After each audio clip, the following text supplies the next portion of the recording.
Tuhan, aku siap,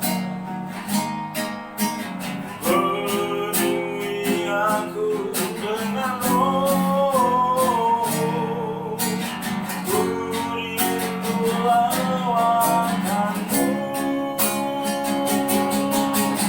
ku rindukan Kau hadir di sini saat ini, Tuhan.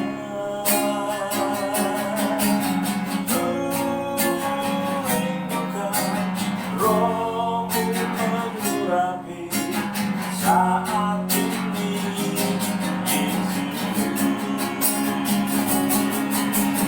Ku rindukan Kau hadir di sini saat ini, Tuhan. Ku rindukan Roh-Mu mengurapi saat ini, Yesus. Katakan di hadapan Tuhan, Tuhan, aku rindu. Tuhan, aku siap, penuhi aku dengan roh-Mu, ku rindu lawakanmu,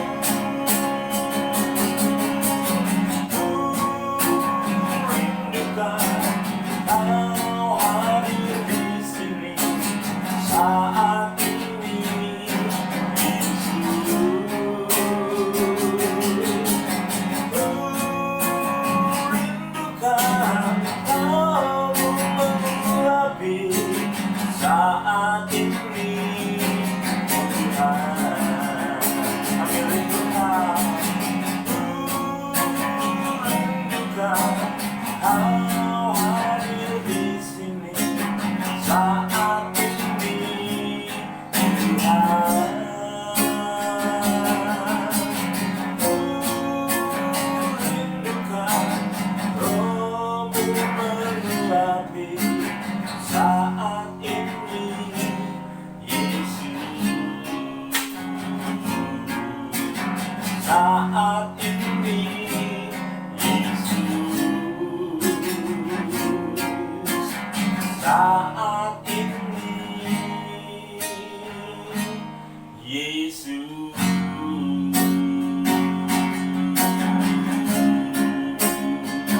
Mari sembah Tuhan, sembah Dia dalam roh dan kebenaran. Berkatakanlah, Bapa yang besar, Bapa Allah yang kudus, layak disembah, layak dipuji. Hati kami siap, hati kami rindu, hati kami mau dipenuhi Roh-Mu Kudus.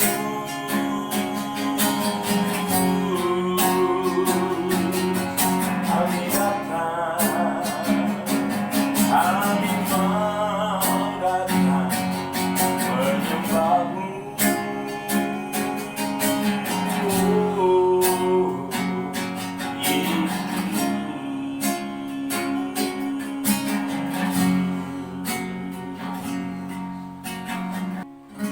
ku buka hati untuk jamahan-Mu, berserah penuh di hadirat-Mu.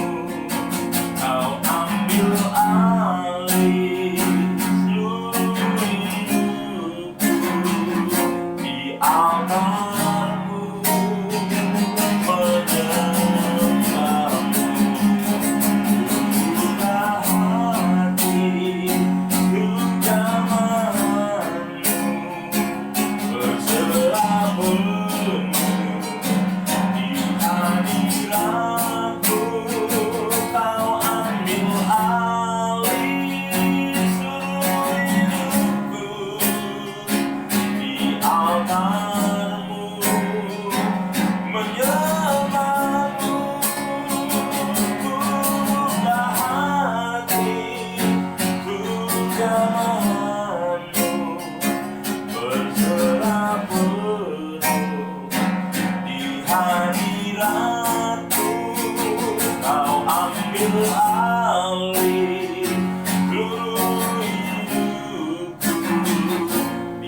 altarmu, menyembahmu di altarmu, menyembahmu di altarmu,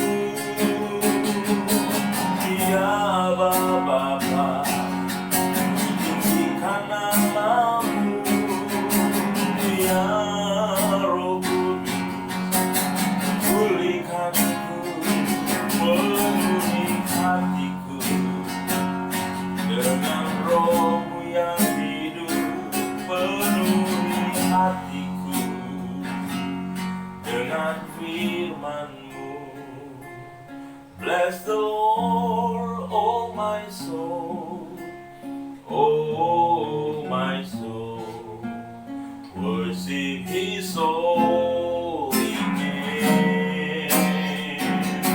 Sing like never before, oh my soul, I worship Your holy name. Bless the Lord, oh my soul, worship His holy name. Sing like never before, oh my soul, I worship Your holy name. I worship Your holy name. I worship Your holy name. Mari bersama yang kami aja di atas segala, katakan haleluya.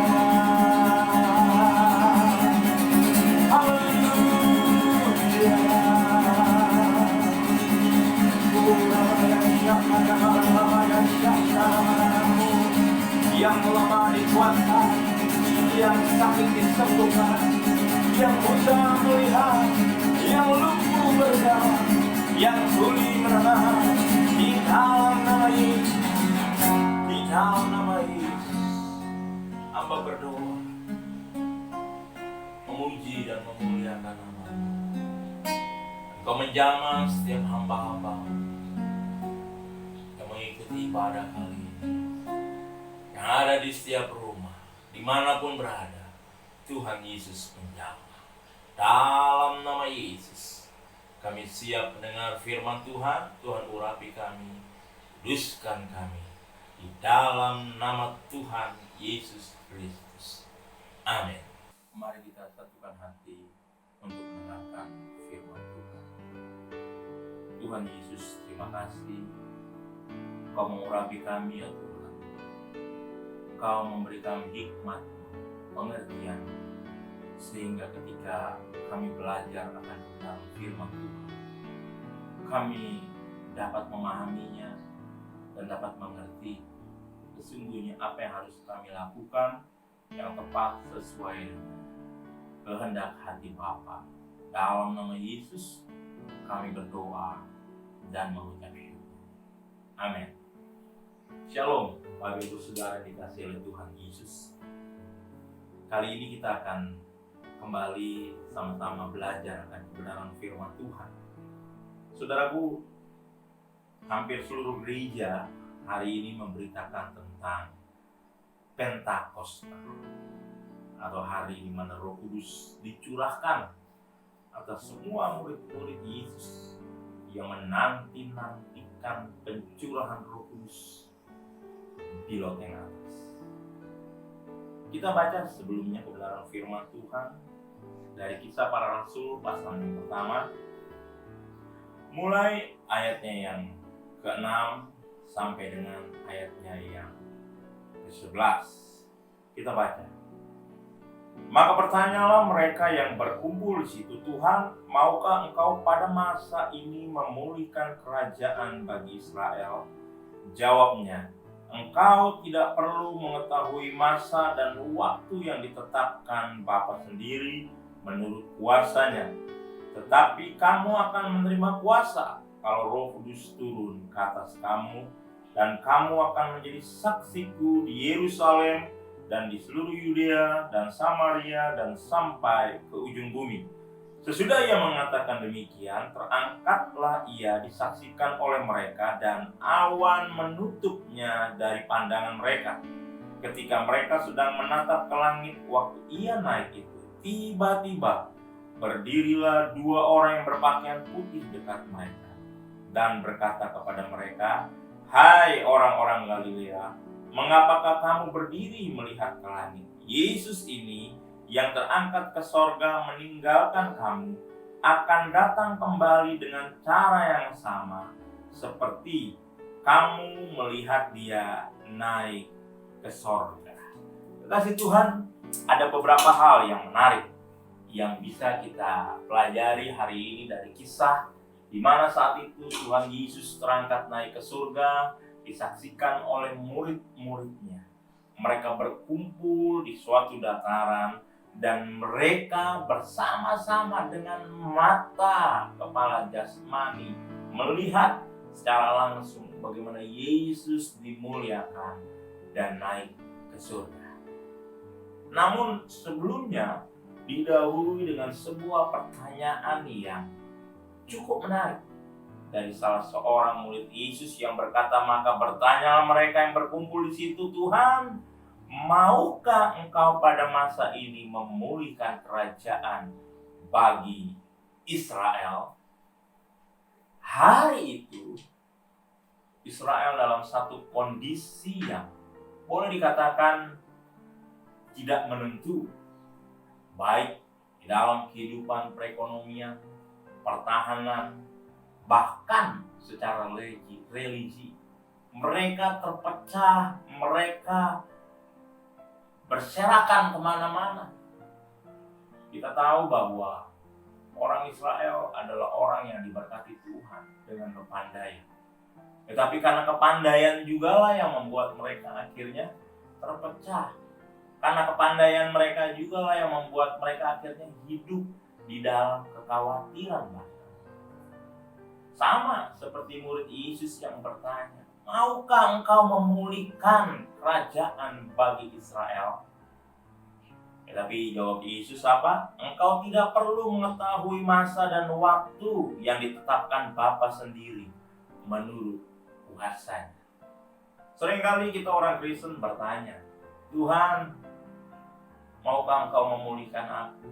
Tuhan, maukah Engkau memulihkan keluargaku, rumah tanggaku? Maukah Engkau memulihkan bangsaku, negaraku? Tuhan, maukah Engkau memulihkan? Di garis bawahi, doa semacam itu sepertinya mempertanyakan tentang kapan Yesus mau melakukan semuanya. Hari ini, besok, atau kapan? Banyak orang bahkan yang bertanya sekarang, Tuhan, kapan Engkau datang? Kapan Tuhan? Tanda-tandanya sudah nyata. Semua sudah terlihat jelas. Tapi kapan Engkau datang? Gereja Tuhan, perhatikan baik-baik. Tuhan Yesus pasti datang. Hanya tentang kapan waktunya itu kita tidak perlu tahu. Ya. Karena apa? Yang mengetahui masa dan waktu hanya Bapa di sorga. Bapa di sorga yang menetapkan. Segala sesuatunya akan dipulihkan, segala sesuatunya akan terjadi. Yesus datang kembali, itu Bapa di sorga yang merancangkan, bukan kita. Makanya kalau ada para pengkhotbah atau pendeta atau siapapun yang mencoba meramalkan kedatangan Tuhan Yesus, pastikan dia tidak tahu tentang kebenaran. bahwa tidak ada satu orang pun yang mengetahui kapan waktunya Yesus akan datang kembali. Hanya Bapa yang tahu. Untuk itu mari kita bersama-sama fokus kepada apa yang Tuhan mau kita lakukan hari ini.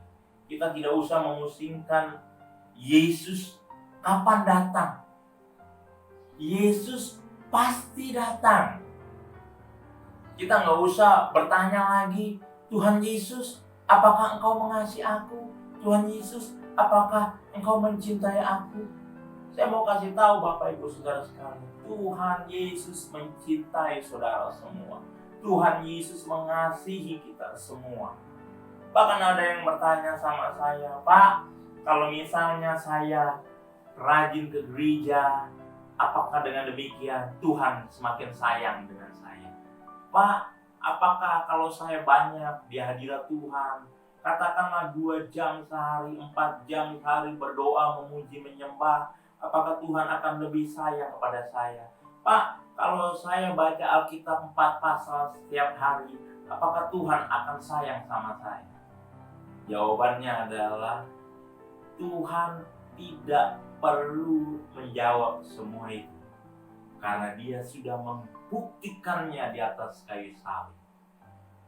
Tanpa saudara baca Alkitab, tanpa saudara ada dalam hadirat Tuhan pun, Dia sudah membuktikan bahwa Yesus mengasihi saudara dan saya.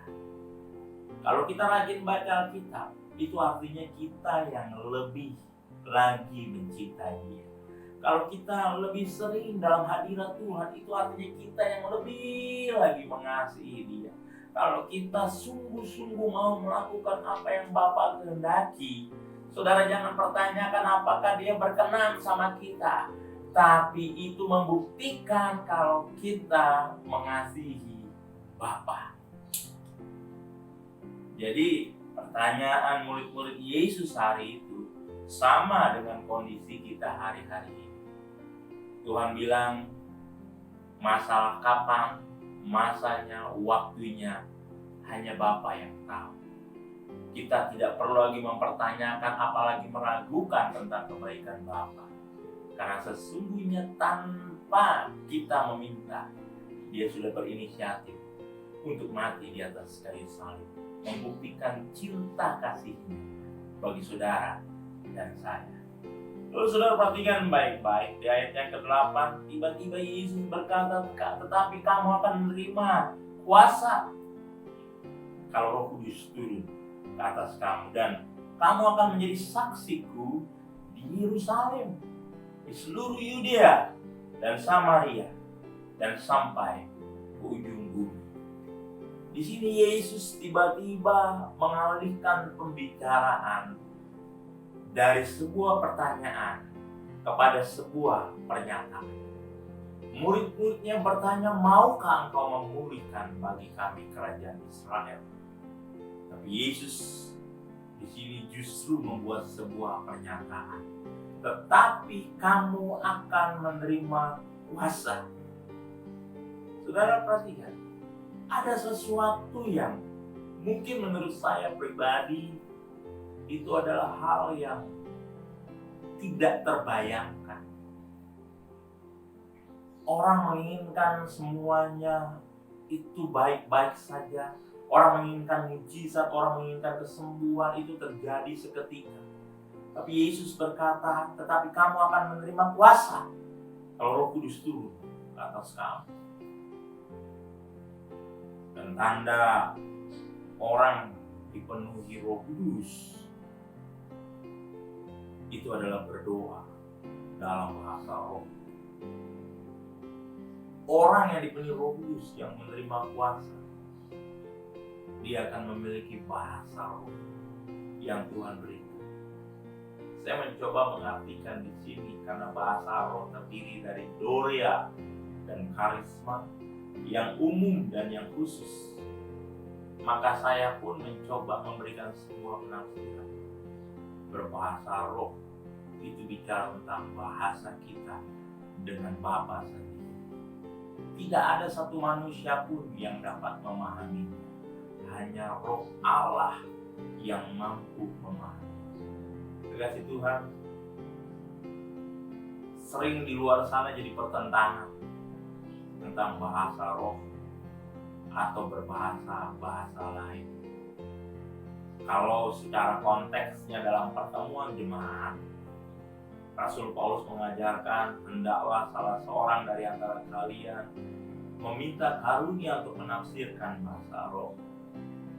Karena pasti bahasa roh yang dimaksudkan itu adalah karisma.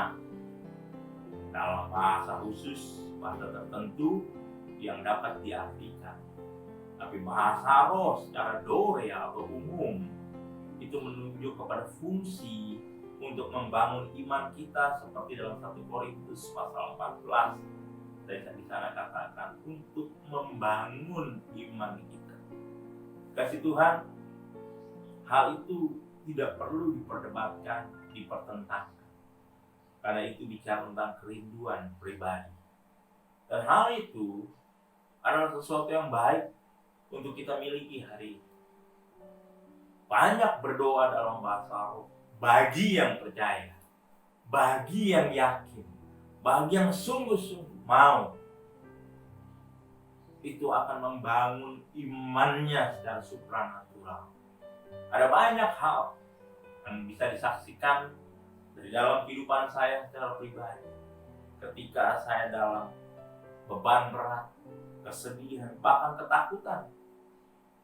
Sebagai manusia biasa, saya tidak tahu bagaimana caranya harus berdoa. Tapi Roh Kudus membantu saya, menolong saya untuk berdoa.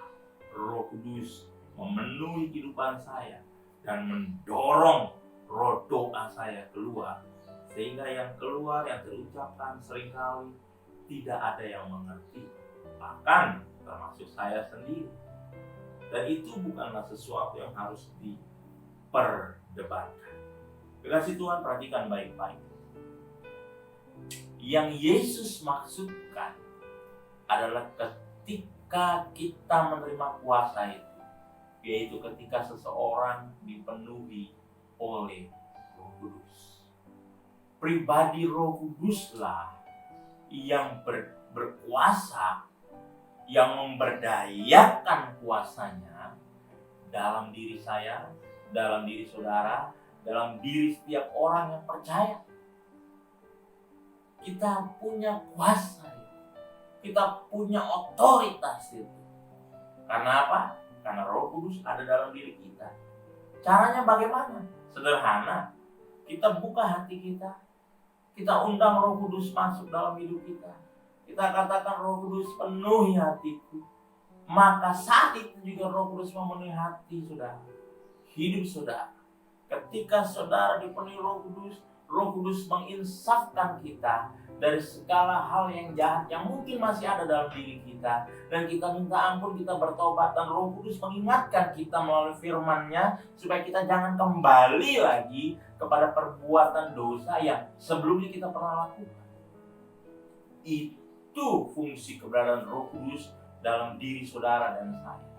Sehingga ketika hidup kita dipenuhi Roh Kudus, maka yang tampil keluar adalah buah roh yang disebut sebagai pemulihan batin.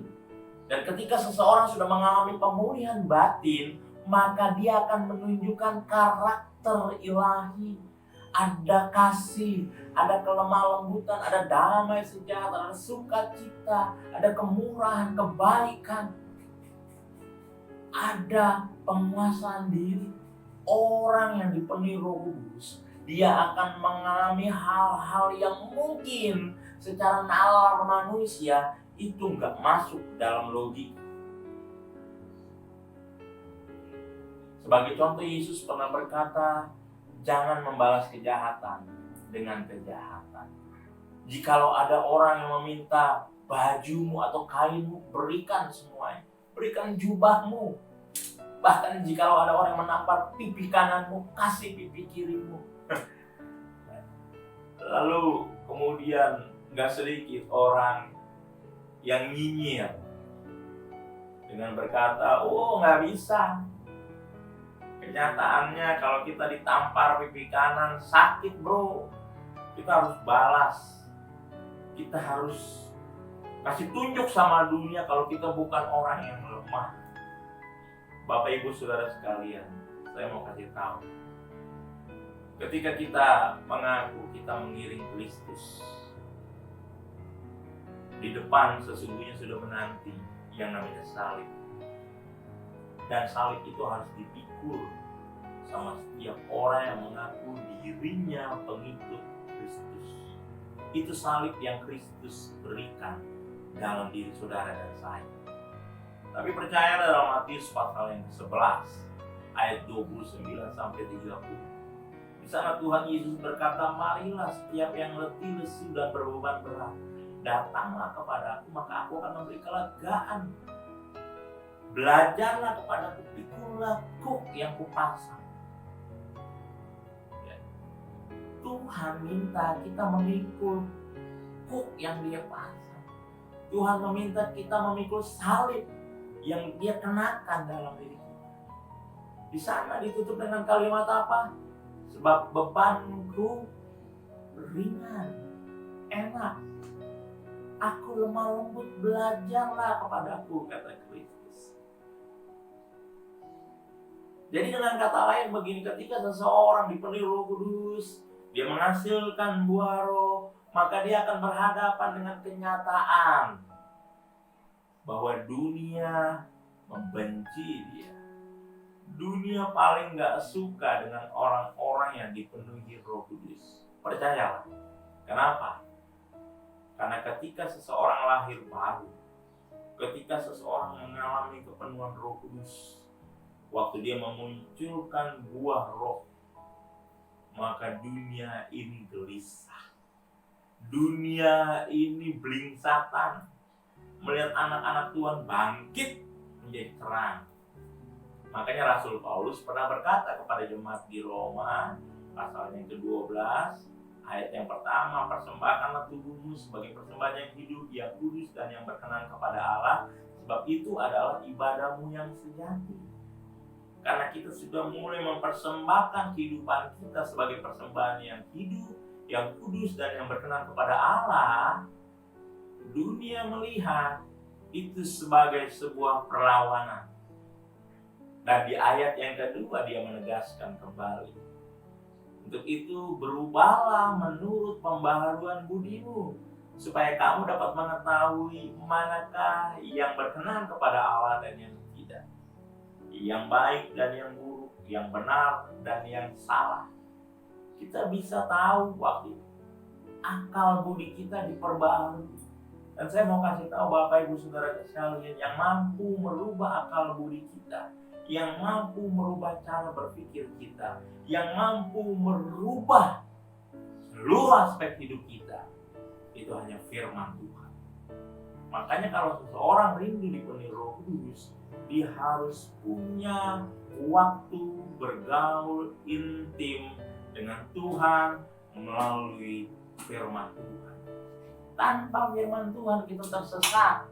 Tanpa firman Tuhan kita nggak mampu berjalan sampai ke tujuan ilahi. Maka dari itu belajarlah kebenaran firman Tuhan tanpa henti-hentinya. Ada banyak fasilitas yang bisa kita nikmati hari-hari ini supaya kita bisa mengerti akan firman Tuhan. Saudara klik atau search di Google, buka YouTube, WA group, dan sebagainya. Ada banyak sekali kebenaran firman Tuhan yang dinyatakan, di mana kita bisa belajar tentang kebenaran itu sendiri. Supaya apa Bapak Ibu Saudara sekalian? Supaya kita bisa sampai ke tujuan ilahi. Apa tujuan ilahi? Menjadi saksi Kristus. Dari Yerusalem, Yudea, Samaria, bahkan sampai ke ujung bumi.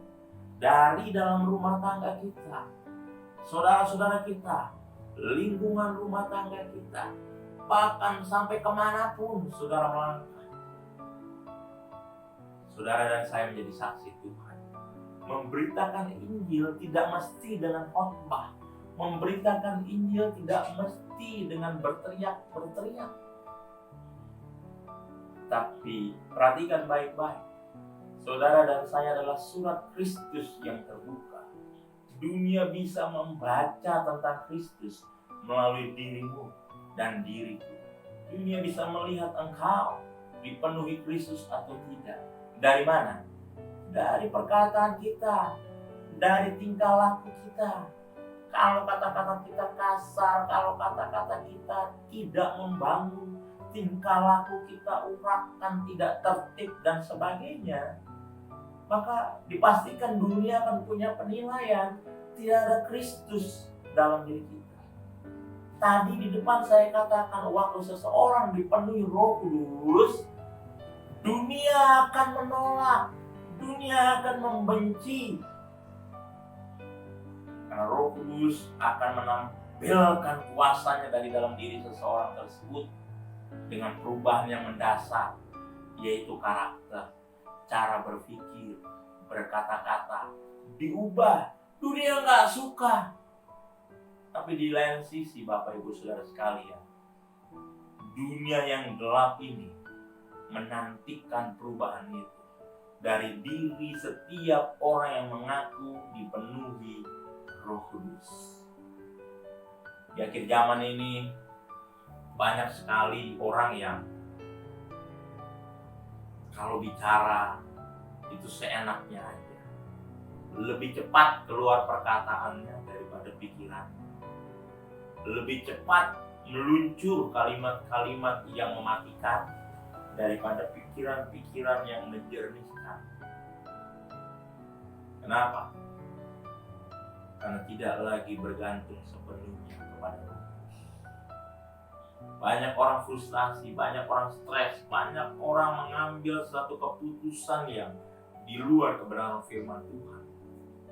Karena sudah tidak lagi percaya adanya Roh Kudus.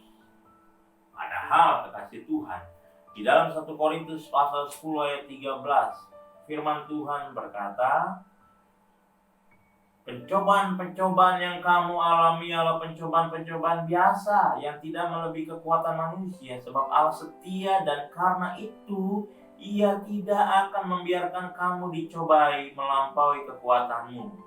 Pada waktu kamu dicobai, Ia akan memberikan kepadamu jalan keluar sehingga kamu dapat menangguhnya.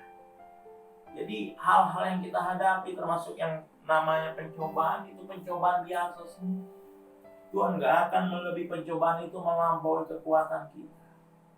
Saya mau kasih tahu Bapak Ibu Saudara sekalian, pencobaan sebesar apapun, ketika ada Roh Kudus dalam diri saudara dan saya, itu gak akan bisa melampaui kekuatan kita.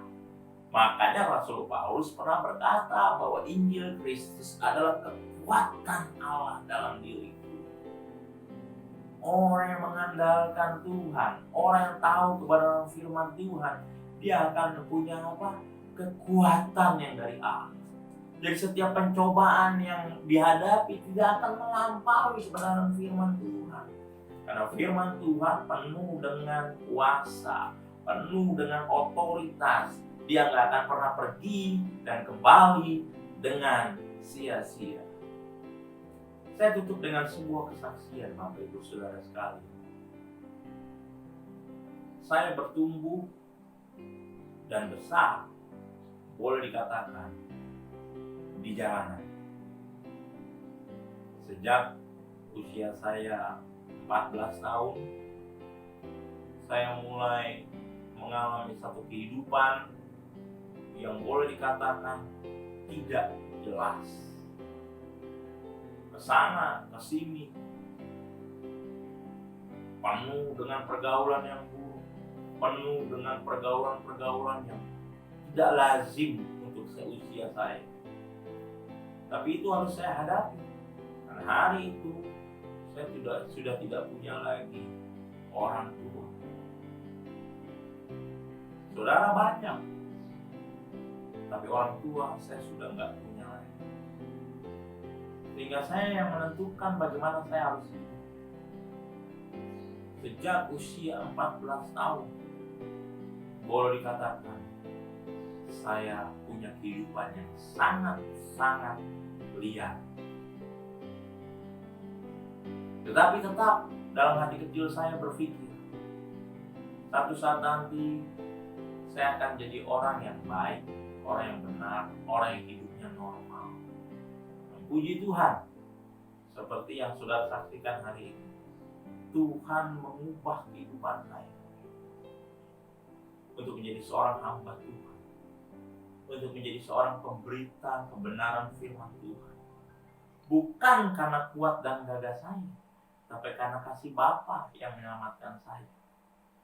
Dan itu bicara tentang proses rentang waktu yang tidak sebentar, begitu lama. Sehingga apa? Sehingga ketika saya meresponi panggilan itu, Tuhan tidak tanggung-tanggung mengangkat saya, memulihkan saya, bahkan mempercayakan saya menjadi seorang hamba Tuhan.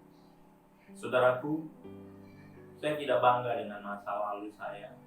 Saya tidak bangga dengan kejahatan-kejahatan yang sudah saya buat. Tapi saya bangga kepada Tuhan Yesus yang sanggup mengubah masa lalu yang kelam, yang sanggup mengubah kehidupan yang jahat menjadi penuh dengan masa depan yang gilang gemilang, penuh harapan, bahkan menjadi pribadi yang boleh saya katakan berbalik 180 derajat dari kehidupan yang lalu. Kalau Tuhan mau memulihkan keadaan saya, maka Tuhan pun mau memulihkan keadaan saudara. Kalau Tuhan berkenan untuk memakai saya, mempercayakan saya menjadi seorang hamba-Nya, maka Tuhan pun rindu saudara semua itu menerima kepercayaan menjadi seorang hamba Tuhan, sekalipun tidak mesti jadi seorang pendeta. Saya berdoa saudara yang menyaksikan pemberitaan firman Tuhan ini, itu akan mengalami pemulihan dari Tuhan, mengalami terobosan-terobosan baru dari Tuhan. Karena firman Tuhan berkata, kalau Roh Kudus turun atas kamu, kamu akan menerima kuasa untuk menjadi saksi Tuhan dari Yerusalem, Yudea, Samaria, bahkan sampai ke ujung bumi.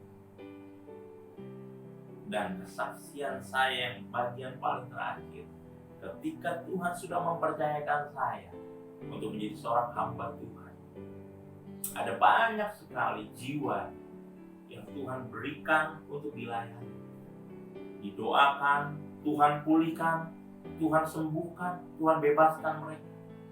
Dan mereka semua kini menjadi anak-anak rohani yang dipercayakan Tuhan juga perkara-perkara yang ajaib, perkara yang besar. Karena apa? Karena ada Roh Kudus. Berapa banyak Bapak Ibu Saudara sekalian yang rindu hari ini hidupmu dipenuhi oleh Roh Kudus. Saya rindu berdoa, dimanapun saudara berada, buka hatimu, angkat kedua tangan.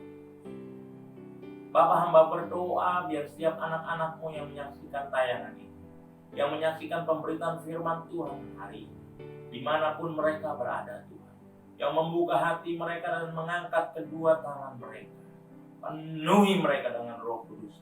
Di dalam nama Tuhan Yesus Kristus, mulai hari ini Tuhan, Roh Kudus terus berkarya dalam hidup mereka, mengubahkan, memulihkan, bahkan mempercayakan mereka perkara-perkara yang dahsyat.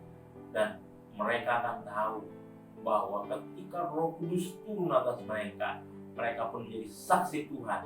Kemanapun mereka melangkah, nama Tuhan ditinggikan. Dalam nama Tuhan Yesus Kristus. Amin. Mari saudara yang dikasihi oleh Tuhan Yesus, buka hatimu, angkat kedua tangan, dengar baik-baik perkataan firman Tuhan ini.